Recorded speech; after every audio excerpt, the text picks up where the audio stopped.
Pada kesempatan kali ini, kita akan ngebacotin salah satu drama Korea yang lagi hits nih. Drama Korea ini berjudul 18 Again. 18 Again adalah sebuah seri televisi Korea Selatan tahun 2020 yang diangkat dari film Amerika tahun 2009 dengan judul 17 Again, karya Jason Filardi. Dibintangi oleh Kim Han-eul, Jong Sa-hyun, dan Lee Do-hyun. Drama ini disiarkan di JTBC setiap hari Senin dan Selasa pukul 21.30 mulai 21 September 2020. Oke, nggak usah banyak bacot lagi, mari kita simak narasi yang berikut ini. Film diawali dengan adegan di mana kita diperlihatkan dengan sebuah pertandingan final bola basket antara SMA. Hong Dae-yong yang merupakan pemeran utama dari drama ini tampak bermain dengan sangat bagus. Akan tetapi sesaat kemudian kita dibawa flashback ke sesaat sebelum pertandingan ini berlangsung. Rupanya sesaat sebelum pertandingan, Hong Dae-yong didatangi oleh banyak pemburu bakat yang akan menyaksikannya bertanding hari ini. Namun saat bertanding, entah mengapa Hong Dae-yong tampak tidak fokus. Bahkan saat melempar lemparan penalti pun, Hong Dae-yong gagal menjalankannya dengan baik. Rupanya, sesaat sebelum pertandingan itu dimulai, kekasih Hong Dae-yong yang bernama Jung Da-jung datang menemuinya dan mengatakan sesuatu kepada Hong Dae-yong. Dan hal itulah yang membuat Hong Dae-yong kehilangan fokusnya saat bertanding. Bahkan pada pertandingan itu, Hong Dae-yong memutuskan untuk meninggalkan pertandingan dan memilih untuk menemui kekasihnya Jung Da-jung. Rupanya, hal yang dikatakan oleh Jung Da-jung kepada Hong Dae-yong adalah mengenai kehamilan dirinya. Dan hal itu pula lah yang menyebabkan Hong Dae-yong meninggalkan pertandingan dan lebih memilih menemani Jung Da-jung.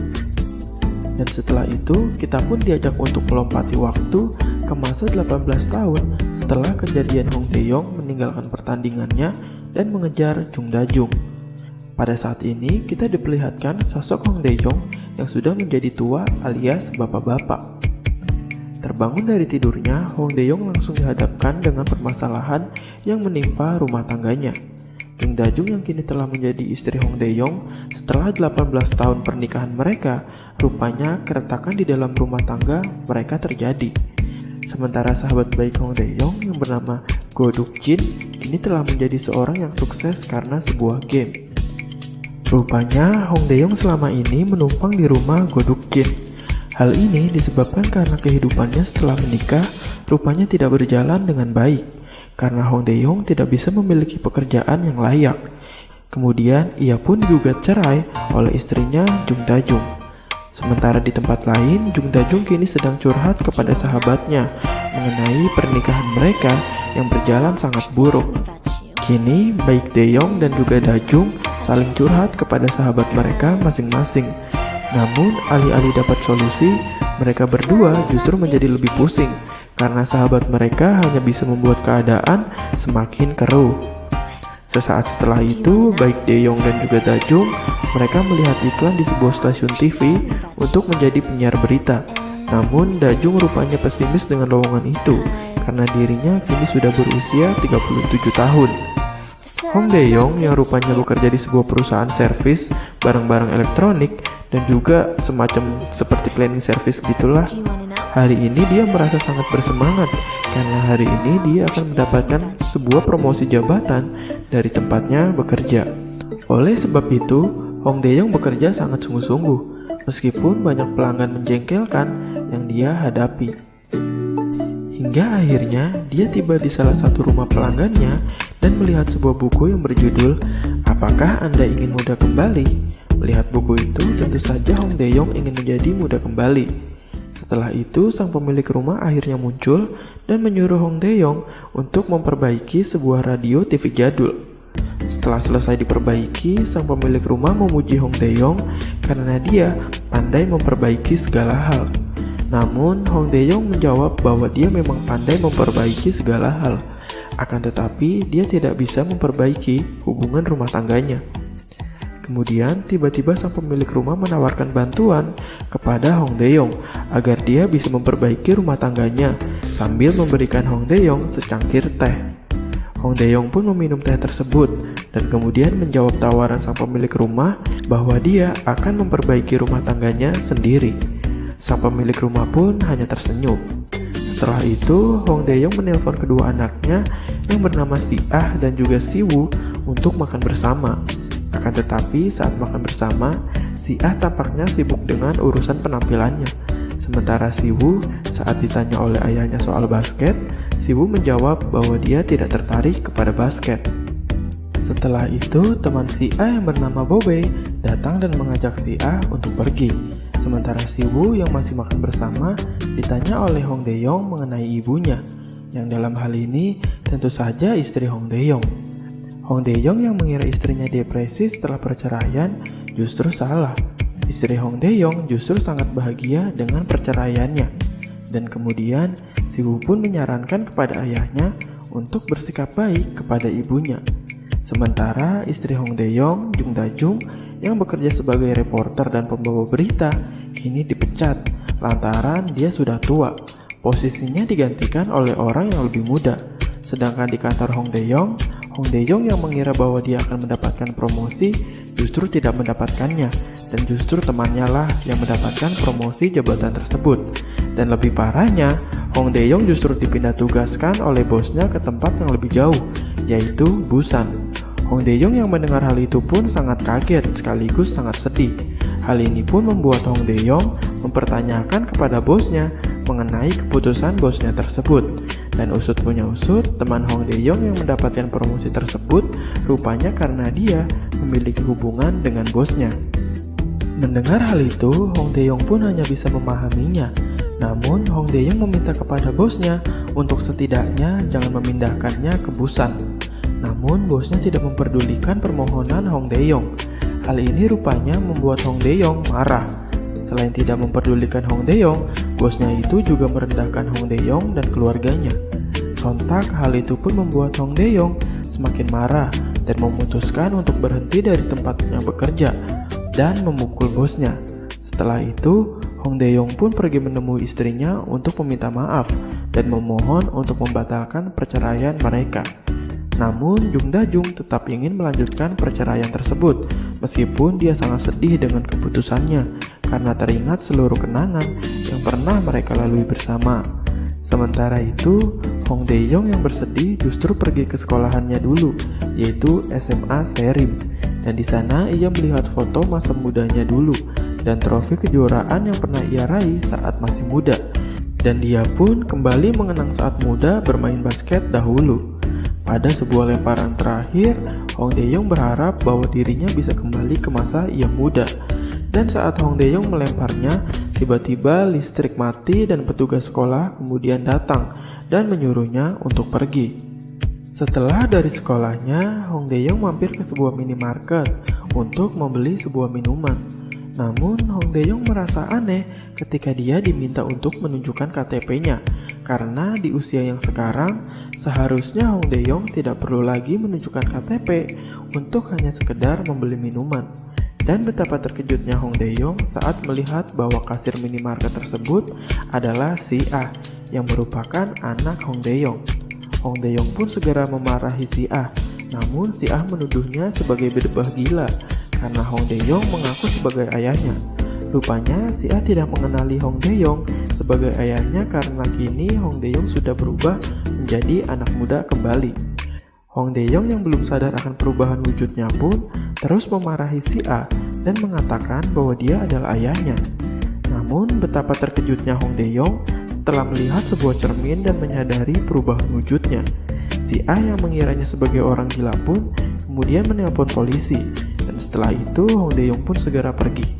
Sampainya di rumah temannya yang bernama Go Duk-jin juga tidak mengenali Hong Dae-yong karena perubahan wujudnya, dan justru menembaki Hong Dae-yong karena Duk-jin mengira bahwa pemuda tersebut adalah seorang penyusup.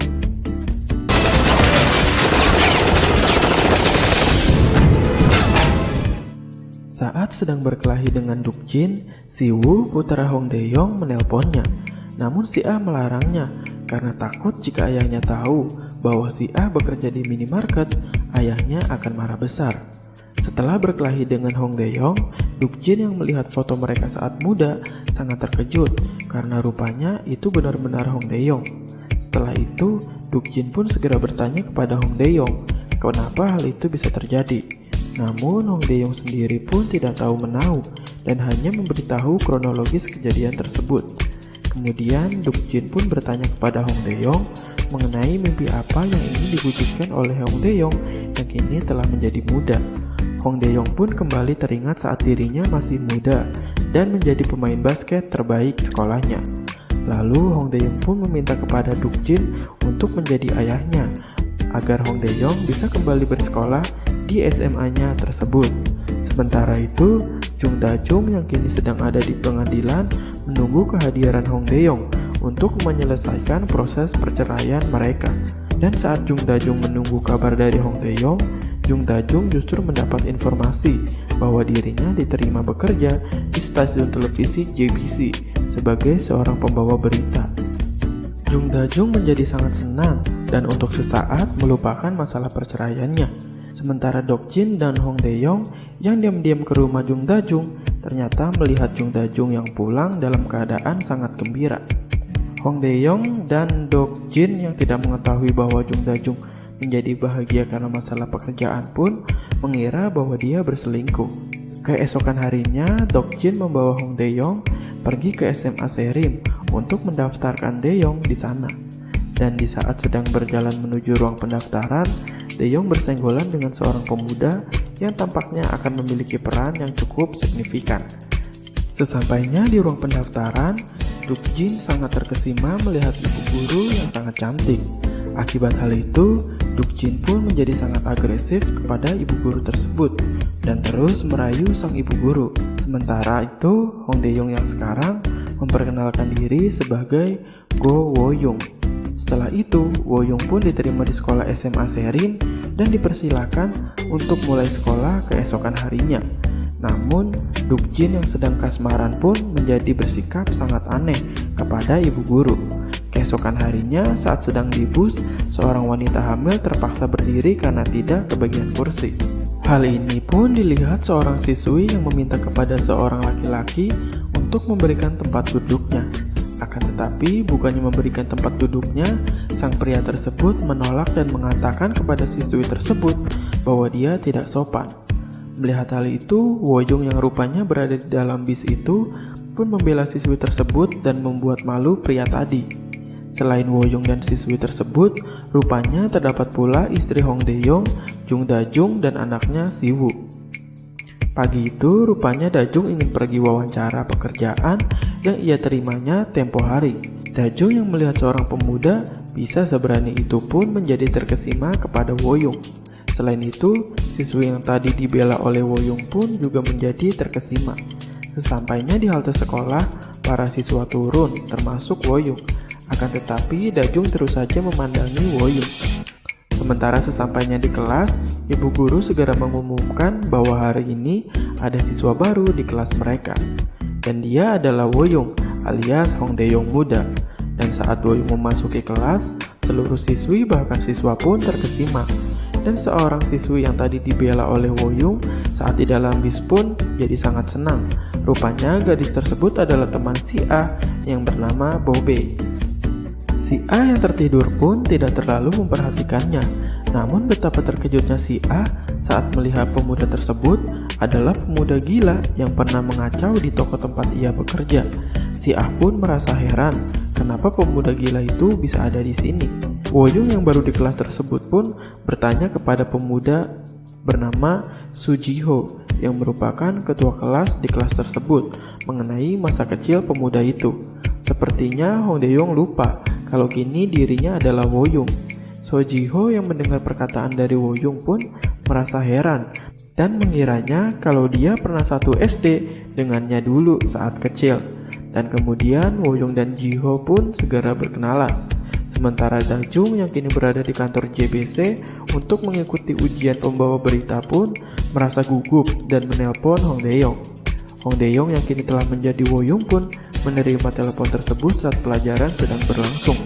Sontak seluruh murid termasuk guru pun menjadi memandangi Wo-young, termasuk si A yang masih saja terheran-heran. Ternyata Dajung menelpon Dae-yong untuk mengingatkan proses perceraian mereka dan mengancam Dae-yong untuk memberikan hak asuh anak jika dia tidak datang dalam pengadilan. Dae-yong yang mendengar hal itu pun sontak terkaget dan berteriak kepada Dajung di telepon. Setelah menerima telepon, Woyung segera ke toilet dan rupanya Woyung bertemu dengan Siwoo yang sedang dikurung di kamar mandi karena ternyata selama ini Siwoo menjadi korban perundungan di sekolahnya. Woyung yang merupakan ayah Siwoo pun terkejut melihat anaknya seperti ini. Woyung pun segera menanyakan kepada Siwoo siapa pelakunya. Siwoo yang tidak mengenal Woyung pun merasa sangat aneh ditanya seperti itu. Namun kemudian Woyung mengatakan bahwa dia adalah anak dari Go Duk-jin. Setelah itu, Siwoo berkata kepada Woyung untuk tidak bilang siapa-siapa karena nanti dia bisa terkena masalah juga. Namun, Woyung tidak peduli dan terus saja menanyakan siapa orang yang berbuat seperti ini. Namun, Siwoo tidak mau menjawabnya. Kemudian dia pergi meninggalkan Woyung dan menyuruh Woyung untuk berhati-hati. Namun, Woyung pun terus mengikuti Siwoo sampai ke kantin dan Woyung kembali menanyakan siapa pelakunya. Namun lagi-lagi Siwoo tidak mau menjawab dan mengatakan kepada Woyung untuk tidak ikut campur. Dan tiba-tiba sekelompok pemuda basket datang dengan petatang petenteng. Woyung yang melihat Siwoo tampak takut kepada kelompok itu pun segera mengetahui siapa pelaku pembulian kepada anaknya. Siwoo tampak ketakutan dan tidak berani menatap para pemuda tersebut. Namun Woyung terus saja menatapnya. Setibanya kelompok tersebut di depan meja Woyung dan Siwoo, mereka pun segera membuli Siwoo di depan Woyung. Woyung yang tak terima anaknya diperlakukan seperti itu pun segera berteriak kepada pemuda tersebut. Pemuda yang tak terima dengan teriakan itu pun langsung melempar bolanya kepada Woyung. Akan tetapi Woyung mampu menangkap bola itu hanya dengan satu tangan dan mempermalukan kelompok pemuda tersebut.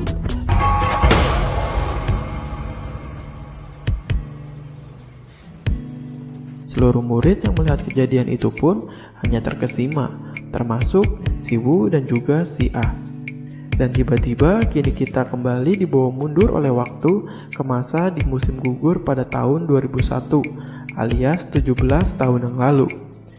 Di sana kita diperlihatkan dengan Hong Dae-yong yang sedang berdiri di depan rumah Jung Da-jung yang sedang dimarahi ibunya karena tidak mau menggugurkan kandungannya. Kemudian Dae-yong dan Da-jung pergi berjalan bersama sambil membicarakan anak mereka yang ada di dalam kandungan. Kemudian tiba-tiba Dae-yong menanyakan kepada Da-jung mengenai untuk merelakan bayi mereka alias menggugurkannya, mengingat masa depan mereka. Namun Da-jung bersikeras untuk tidak menggugurkan kandungannya.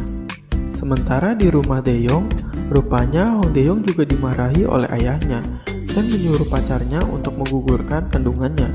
Namun Hong Dae-yong tetap menolak. Hingga akhirnya Dae-yong menerima sebuah telepon bahwa Da-jung kini sedang berada di rumah sakit. Sambil menangis, Hong Dae-yong berlari sekuat tenaga menuju rumah sakit untuk menemui Da-jung. Sesampainya di rumah sakit, Dae-yong mendengar kabar bahwa anak mereka sudah tidak berdetak lagi jantungnya, dan dokter menyarankan agar melakukan operasi pengangkatan rahim. Hal ini pun membuat Dae-yong dan Da-jung sangat bersedih. Di tengah kesedihan yang begitu mendalam, tiba-tiba sebuah keajaiban datang. Tiba-tiba anak di dalam kandungan Da-jung kembali berdetak dan hidup. Dan kemudian, series pun bersambung ke episode selanjutnya. Wah, tak terasa sudah satu episode kita ceritakan kepada kalian. Apakah kalian suka dengan drama yang satu ini? Sesuai perkataan dari Hong Dae-yong di akhir episode 1, bahwa beratnya hidup memang terkadang lebih sering membuat kita menyerah. Namun, kita sebagai manusia bisa memilih untuk bangkit atau tetap dalam keterpurukan ini. So, pesan moral dari episode 1 ini adalah jangan menyerah ya teman-teman. Sekian bacotan film kali ini, terus semangat dan sampai jumpa.